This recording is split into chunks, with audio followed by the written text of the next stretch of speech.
ಸ್ನೇಹಿತರೆ, ನೀವು ತುಂಬಾ ಪ್ರೀತಿಸುವ ವ್ಯಕ್ತಿಯನ್ನು ಎಂದಿಗೂ ಕೂಡ ಇವರೆಲ್ಲಿ ನನ್ನ ಬಿಟ್ಟೋಗ್ಬಿಡ್ತಾರೋ ಅನ್ನೋ ಭಯದಲ್ಲಿ ಅವ್ರನ್ನ ಕಾಯುವಂಥ ಪ್ರಯತ್ನವನ್ನು ಎಂದಿಗೂ ಕೂಡ ಮಾಡಬೇಡಿ. ಅಲ್ಲಿ ಸಂಪೂರ್ಣವಾಗಿ ನಿಮ್ಮ ನೆಮ್ಮದಿ ಖಂಡಿತ ಹಾಳಾಗುತ್ತೆ. ಬದಲಾಗಿ ಅವ್ರನ್ನ ಸಾಧ್ಯವಾದಷ್ಟು ಕೂಡ ನೀವು ಕಾಪಾಡಿಕೊಳ್ಳುವಂಥ ಪ್ರಯತ್ನವನ್ನು ಮಾಡಿ.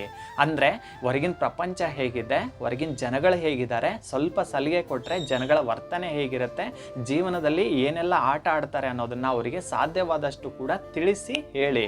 ಅದನ್ನು ಅರ್ಥ ಮಾಡಿಕೊಂಡು ನಿಮಗೆ ಬೆಲೆ ಕೊಟ್ಟು ನೀವು ಇಟ್ಟಂಥ ನಂಬಿಕೆನ ಉಳಿಸ್ಕೊಂಡು ಅವರು ನಿಮ್ಮ ಪ್ರೀತಿಗೂ ಕೂಡ ಬೆಲೆ ಕೊಟ್ಟು ನಿಯತ್ತಾಗಿ ನಿಮ್ಮ ಜೊತೆಗಿದ್ದಾರೆ ಅಂತ ಅಂದರೆ ಅವರು ನಿಮ್ಮನ್ನು ನಿಜವಾಗ್ಲೂ ಪ್ರೀತಿಸ್ತಾ ಇದ್ದಾರೆ, ಅವರಿಗೆ ನೀವೇ ಪ್ರಪಂಚ ಆಗಿದ್ದೀರಂತ ಅರ್ಥ.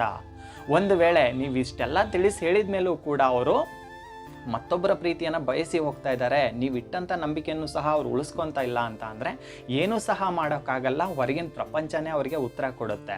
ಹಾಗಂದ ಮಾತ್ರಕ್ಕೆ ಮೋಸ ಹೋದ್ವಿ ಅಂತ ನಿಮ್ಮ ಜೀವನ ಕೂಡ ಹಾಳು ಮಾಡ್ಕೋಬೇಡಿ. ಇನ್ನೊಂದು, ಅವ್ರ ನೆನಪಲ್ಲೇ ಕಣ್ಣೀರು ಹಾಕ್ಕೊಂಡು ಜೀವನ ಕೂಡ ಕಳಿಬೇಡಿ. ಯಾಕಂದರೆ ನೀವು ಕೂಡ ಖುಷಿಯಾಗಿರಬೇಕು. ಸಾಧ್ಯವಾದಷ್ಟು ಕೂಡ ಒಬ್ಬರಿಗೆ ಪ್ರೀತಿ ಮತ್ತು ಕಾಳಜಿನ ತೋರಿಸೋದು ನಮ್ಮ ಕರ್ತವ್ಯ.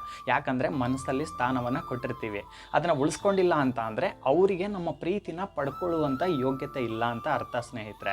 ಅದಕ್ಕೋಸ್ಕರ ಹೇಳ್ತಿದ್ದೀನಿ, ಕಣ್ಣೀರು ಹಾಕ್ಕೊಂಡು ಕಾಲವನ್ನು ಕಳೆಯೋ ಬದಲು ಒಂದು ಸಲ ತಿಳಿಸಿ ಹೇಳಿ, ಕುಂದಿರಿಸ್ಕೊಂಡು ತಿಳಿಸಿ ಹೇಳಿ, ಬೆಲೆ ಕೊಟ್ಟು ಜೊತೆಗಿದ್ದರೆ ಅವ್ರು ನಿಮ್ಮ ಪ್ರೀತಿಗೆ ಬೆಲೆ ಕೊಡ್ತಾ ಇದ್ದಾರೆ, ನಿಮ್ಮನ್ನು ಅವರು ಅರ್ಥ ಮಾಡ್ಕೊಂಡಿದ್ದಾರೆ ಅಂತ ಅರ್ಥ. ಒಂದು ವೇಳೆ ಬೆಲೆನೇ ಕೊಡ್ತಾ ಇಲ್ಲ ಅಂತ ಅಂದರೆ ಸತ್ಯವಾಗ್ಲೂ ಹೇಳ್ತೀನಿ, ನೀವು ಅಂದ್ಕೊಂಡಿರೋಷ್ಟು ಅವರು ಮುಗ್ಧರು ಕೂಡ ಅಲ್ಲ, ಅವ್ರಿಗೆಲ್ಲನೂ ಕೂಡ ಗೊತ್ತಿದ್ದು ಕೂಡ ನಿಮ್ಮ ಜೀವನದಲ್ಲಿ ಆಟ ಆಡ್ತಿದ್ದಾರಂತ ಅರ್ಥ. ಸೊ ನೀವು ನಗ್ನಾಗ್ತಾ ಇರಿ, ಅಂಥವ್ರ ಬಗ್ಗೆ ಜಾಸ್ತಿ ಯೋಚನೆ ಮಾಡಬೇಡಿ. ಆದರೆ ನಿಮ್ಮ ಪ್ರೀತಿ ನಿಜವಾದ ಪ್ರೀತಿಯಾಗಿದ್ದರೆ ಅವ್ರು ಯಾವತ್ತೂ ಕೂಡ ನಿಮ್ಮನ್ನು ಬಿಟ್ಟು ಹೋಗೋದಿಲ್ಲ. ಖಂಡಿತ ನಿಮ್ಮ ಜೀವನವನ್ನು ಹಾಳು ಮಾಡ್ಕೋಬೇಡಿ.